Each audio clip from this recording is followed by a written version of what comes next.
Alright. Oh boy, I sure can't wait to catch up with the new season of the hit shonen anime My Hero Academia. I'm sure season 6 is going to be filled with more of the silly school hijinks we've seen in the past. What wacky shenanigans will Deku and his buddies get into this time? There were in fact no wacky shenanigans. Damian would soon find out that season 6 was full of despair and heartache, as well as plenty of deathbait. Oh boy, I can't wait.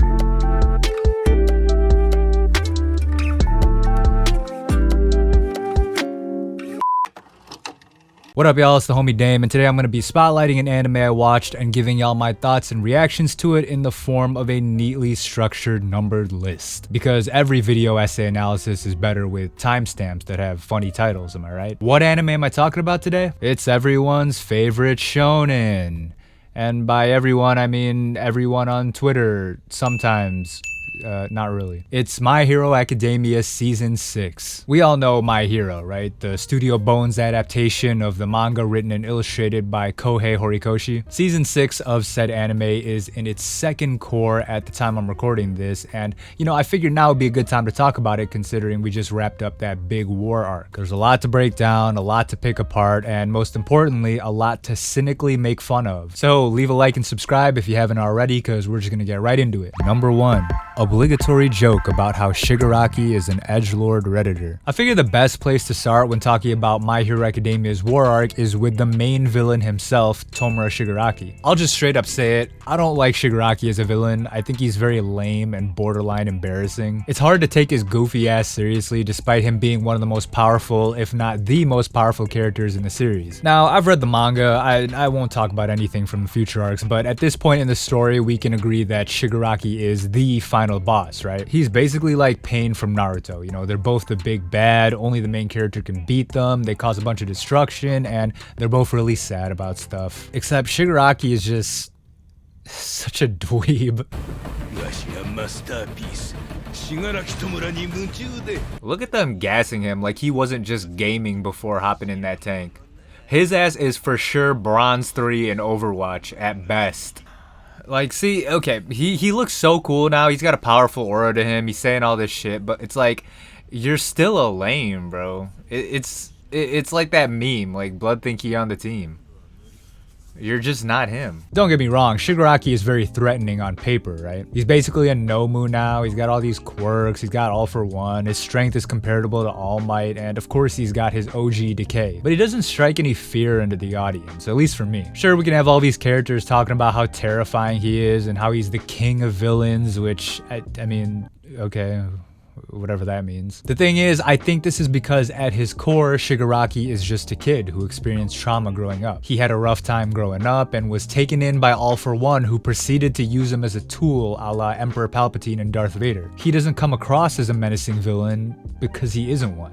And I think this is what the show wants us to think as well. Again, I won't say anything about the manga, but even watching this season, we see strong hints towards a redemption arc for Shigaraki. So yeah, I'm like partially joking. It is funny to dunk on him, but I get what Horikoshi is going for with Shigaraki's character. And what's even more interesting is you can look at this from the other point of view and say that Shigaraki is too menacing and too overpowered to the point that it almost looks hopeless for the heroes. I mean, look, they needed multiple pro heroes, plus UA students, plus the wielder of One for All, plus a whole support squad just to try and contain this dude, which, side note, makes the fight a little less interesting than it could have been. It would have been cool to see Shigaraki using a bunch of quirks to fight Deku, but I get that would have been, you know, too strong for any of them to handle if that was the case. Plus, we already saw All for One using a bunch of quirks against All Might, and, you know, all he really did was make a bigger fist to punch with, which, I mean, I don't know, that's basically what Shigaraki's doing. Either way, Shigaraki has been very polarizing as a villain in the My Hero Academia fanbase. Obviously, I'm on the side that thinks he's kind of lame, but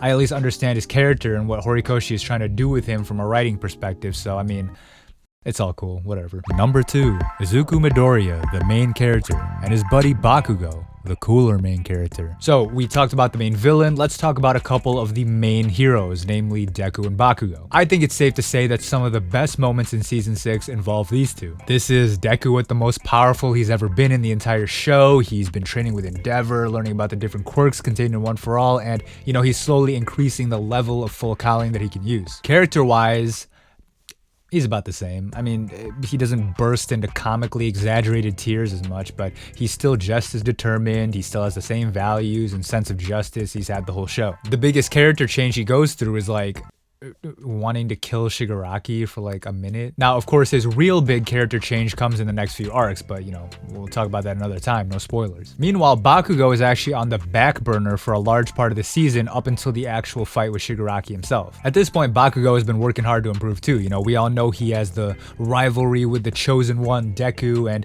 we also see him bust out some new tricks with his quirk as well. But Bakugo is the one who has the real big character moments in this arc.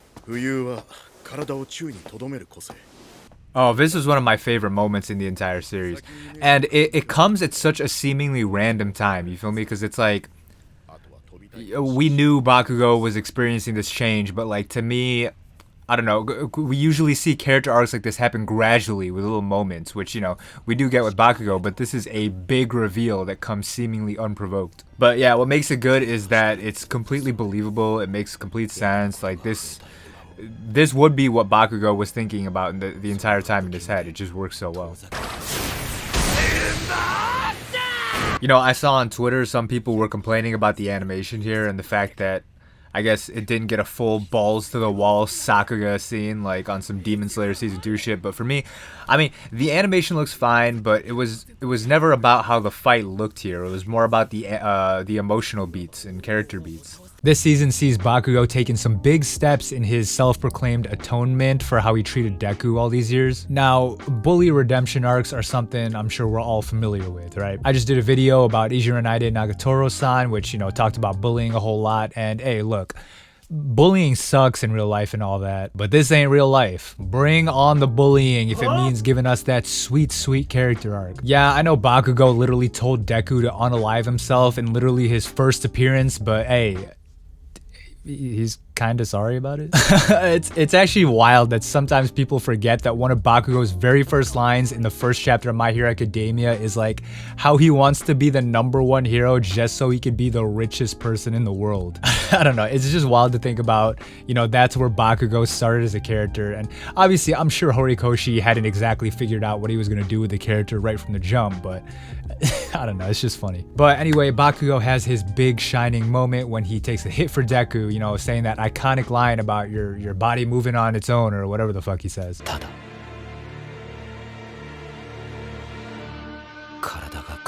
Oh no, Bakugo, no!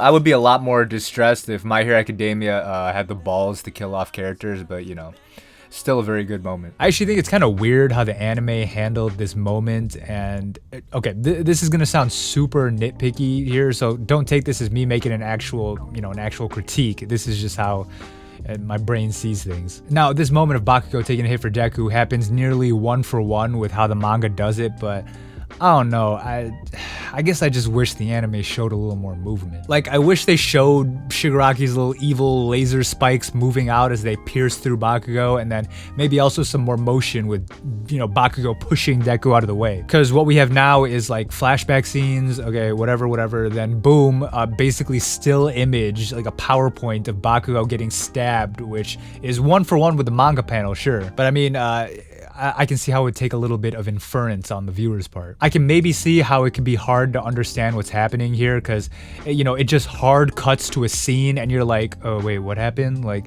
the manga implies everything that happened because, you know, Bakugo pushes Deku out of the way, but it would be nice, since this is an anime with movement and stuff, if we could see that happen. Such a small nitpick, I know, but it's like, you get what I mean, right? You're making an anime, so maybe do some animated things, like show some movement, even if it's just a split-second frame or another jump cut right before the big money shot image. But anyway, that's Bakugo. Midoriya's big moment, or moments, come from him not running from Shigaraki despite all the pros telling him to get out because, you know, they don't want One For All to be stolen, and Midoriya's like, nah, One For All was made specifically for this situation. Like, I was literally born to beat this dude's ass, like, let me do it. Can you imagine though, someone's whole purpose in life, everything they have, every ability they have, all the work they put in was specifically to beat your ass? All For One's brother is literally a generational hater. He was on some Avatar shit. If I can't beat your ass in this life, maybe the next one, or the next life, or the life after that. Kind of reminds me of this one time in school when I wanted to impress some of the gang members in the neighborhood. Now obviously I was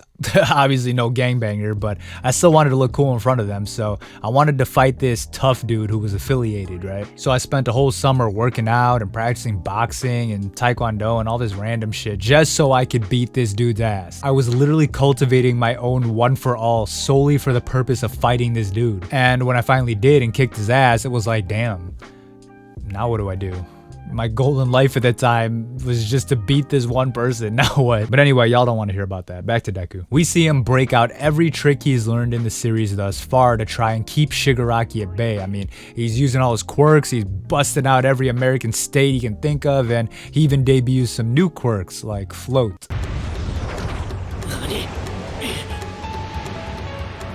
Oh, with the piano and everything. God damn it, it's so good. Yeah, this was an amazing moment, but I remember when the manga was coming out, the community basically predicted, like, bar for bar how this scene would play out, like, weeks beforehand.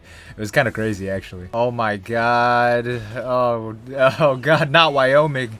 Oh god, I can feel all of his bones disintegrating. This is like me when I don't stretch before playing pickup at the YMCA. It's really good stuff, you know, it shows that Deku has the resolve to beat Shigaraki right here, right now. Screw whatever happens to his body, right? This has kind of been his mindset the whole show, but now we really see him out here like, yeah, we're doing this now. Like, this is the series finale in his mind. The whole fight is fun, suspenseful, a lot of hype moments.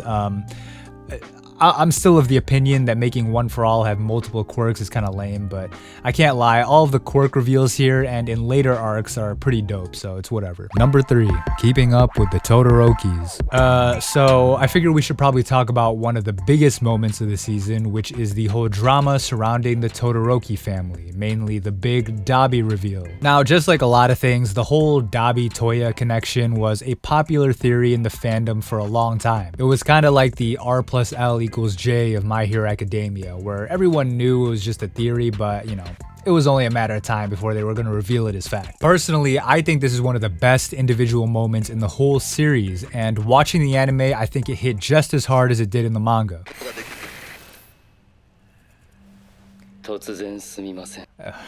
Oh no. Imagine some little kid watching Paw Patrol on TV, then this nightmare-looking motherfucker shows up spilling his family trauma. Like, bro, if you don't change the channel back... My bad, y'all. I've been watching a lot of Paw Patrol with my nephews and nieces. That shit kind of fire. Just like Dabi's childhood, am I right? Whoa, too soon, too soon. My fault. To me, shit like this is what makes My Hero Academia interesting. Kind of the deconstruction of the idea of superheroes, all the societal commentary, you know, all that is good stuff for me. Punching and laser blasts and big giant women are all great, but this is what keeps me invested in the series. I personally don't even care for Dabi as a villain either. He's kind of in the same boat as Shigaraki, where he's such a goofy edgelord and it's hard to take him seriously, but I will admit this is a very powerful moment for him. The big reveal on TV, throwing out all the propaganda mixed in with the truth, it's all very Joker-esque, even though it all gets thwarted literally moments later, but you know, he did his damage. Now, the other hot topic to talk about here is Endeavor. Get it? Not because Endeavor has fire powers, but because Hot Topic actually used to sell a t-shirt with Endeavor on it. Anyway, we all know Endeavor has been going through a big redemption arc since the events of Camino Ward in Season 3. He's made a lot of progress, tried to atone for his sins and all that, but it all comes to a head here when his worst nightmare is realized and his horrible past is revealed to the world. It's kind of like when some celebrity or influencer has their old racist tweets resurface, except in this case, the consequences are far greater than just having to private your Twitter. Damn, y'all think Endeavor's got a Twitter? I know like Mount Lady probably got one, but Endeavor seems like the type to use Facebook. You said, hey, daddy-o, look alive. Oh man, I forgot Dabi did this shit. This was so fire. No pun intended. Hitting Endeavor with the bomb reveal and then using his signature move against him while he's too shook to do anything. Nah. Dabi is kind of ignorant for that, but it's so good. There's a lot of discourse around Endeavor's redemption arc, right? You know, people talking about, oh, does he deserve forgiveness? Is he beyond redemption? And, oh, there's the worst take of it all. Does liking Endeavor make you a bad person? Personally, as a character, Endeavor is one of my favorites right behind Bakugo, but yeah, he's a pretty big piece of shit that doesn't really have a lot to justify his actions. But I mean, it's cool because, spoiler alert, he's a fictional character. It's insane that I even have to take time to say this, but liking problematic characters in fiction doesn't mean you support their ideals in real life. It's just, you know, liking a character, like what the fuck? Because if that's the case, I hope y'all keep the same energy for all those little kids that dress up as Darth Vader every year for Halloween. That dude is a genocidal murderer, but you don't see little Timmy from the local elementary school getting canceled because he has him on his backpack. But I digress, you know. Endeavor is great, he's well written, and he's a really tragic, pitiable character in this arc. If you watch this season, and really the whole second half of the My Hero Academia series, do it for the Todoroki family drama, because that shit is crazy. Number 4. Remember when Class 1A was interesting? Yeah, me neither. So while Deku and friends fight the big bad Shigaraki, Class 1A has their own situation going on trying to stop Gigantomachia. He's on a big rampage, tearing everything up in a beeline to get to Shigaraki. Oh no, oh my god, what a disaster. Everyone is at risk of dying, but luckily some spunky teenagers are standing in his way, and hopefully with the power of believing in themselves, they can stop him. But actually, before we even talk about any of that, can we give a shout out to Mount Lady? Oh my god, bro. When I read this for the first time in the manga, I literally cheered out loud when I saw her like clinging onto him. Mount Lady is so dope, man. She's a straight up professional ass hero since day one. For all the characterization they give her of like, oh, she's the ditzy hero, and oh yeah, Mount Lady is the embodiment of the shallow hero society. Mount Lady is really out here doing her job, bro. Stop playing with her. But anyway, back to these lame ass kids.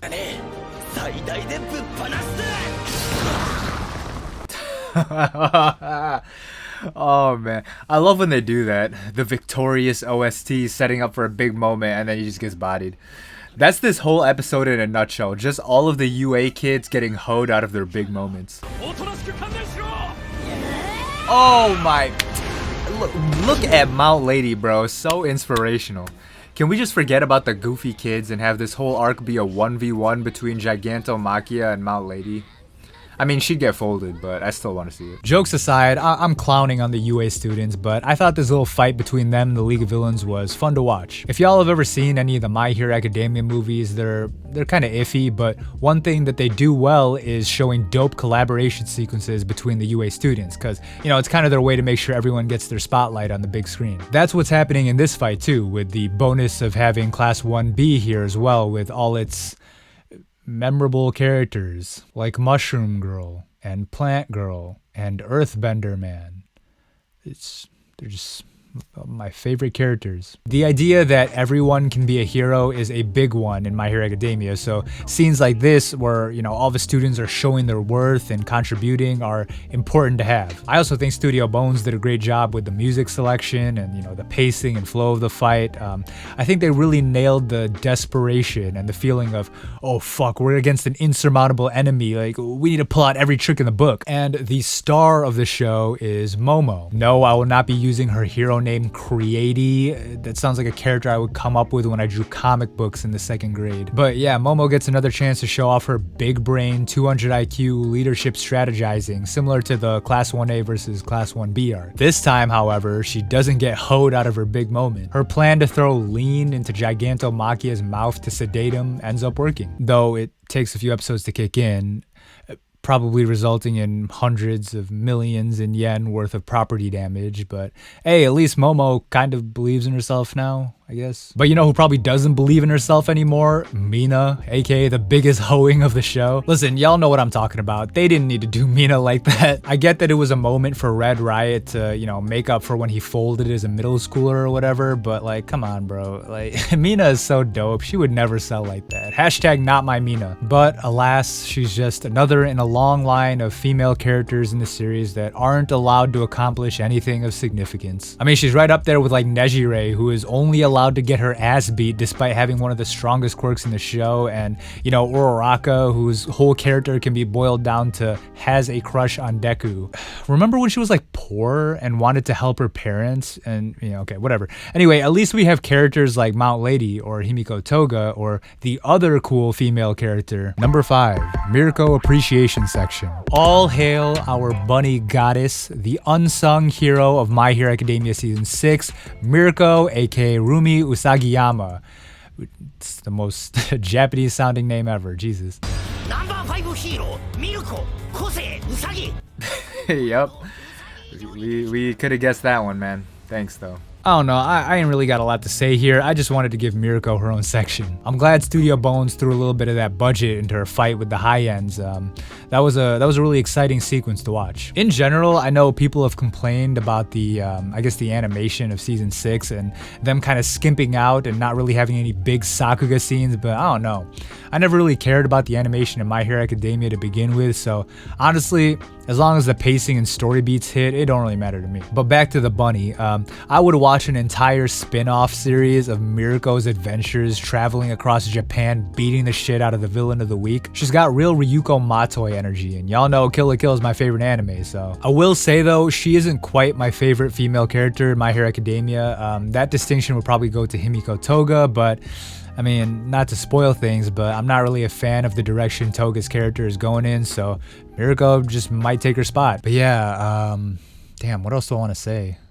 I made this whole section just for her, but I got nothing more to say besides she's very cool. You know, I guess we can get into a little bit of controversy real quick. Let me see if I can, you know, get myself canceled right at the end of the video. There's some debate out there, mainly in the West, and you know, the majority of my subscribers are Western anime fans. But there's a lot of debate over whether or not Mirko is black. Whether it be she's African, African American, some African Japanese mix, or something else similar to that. Now, the way I've always seen it, and the way I think it was intended to be seen, was that Mirko was just the textbook Gyaru archetype that we see all the time in anime. A darker, tan-skinned Japanese girl with sort of a delinquent, feisty attitude. You know, it's a trope as old as time, and that was my first impression of her character. And also, going by her name, which again is Japanese as fuck, it would suggest that she's just a Japanese Gyaru. Also, darker skinned Asian people do exist, and they like to be represented in media too. That being said, a lot of people have argued that she could be some kind of Afro-Latin type because of the Spanish she uses in some of her moves. But then also, we've seen Horikoshi's assistant take some inspiration from the hot girl herself, Megan the Stallion, to draw Mirko in some of her outfits, so I mean, there's that too. But the only right answer to this debate, in my opinion, is that Mirko is a cartoon. She's a fictional character that never existed. She's not based on anyone in real life. So if people want to believe she's black, then let them. If some little black girl watches My Hero Academia and sees herself in Mirko, you'd be a real big asshole to be like, well, actually, little girl, canonically Mirko is blah blah blah. Sure, canonically she might be black, she might not be, but fans are allowed to have their own headcanons. They're allowed to enjoy a series however they want, and it's not like Mirko's race is central to her character or something, so who cares? Just let her be black, or let her be Brazilian, or let her be Southeast Asian, whatever, why not? Shoot, if you want Deku to be black, then he can be black, it's fine. Damn, I did not mean to go on such a tangent, especially for something that has nothing to do with season 6. Also, it's kind of a non-issue anyway. It's only a debate you'll see on like Twitter or whatever. I'm pretty sure most fans are completely unconcerned with the races of these characters, but hey, I needed to fill some time on the video. Number 6. Final thoughts. So that's all I really have to say about season 6, or at least the first core of it. I really enjoyed it. You know, I think My Hero Academia is back in peak form, and you know, there are issues here and there. The animation could look better and some scenes could be changed a bit, but overall, I think Studio Bones is doing a great job with this adaptation. Of course, there's still a whole second core that's going on at the time this video will drop, but that's a whole nother video with a whole bunch of other conversations to have, so we'll save that for next time. But yeah, the real takeaways from this season, the TLDR, Bakugo is goated, Mirko is goated, Mount Lady is goated, Leave Endeavor alone, Justice for Mina, and Shigaraki sucks. Thank you for watching. I hope you enjoyed. Please leave a like if you did, and subscribe to see all the other random things I talk about. I try to drop a video at least once a week, but anyone who follows me knows that's not always the case. But I'm gonna be better in 2023. Y'all are gonna get that content. Also, donate to Patreon if you want. It's been completely revamped with completely different rewards for each tier, so check it out. But otherwise, that's the video. Peace.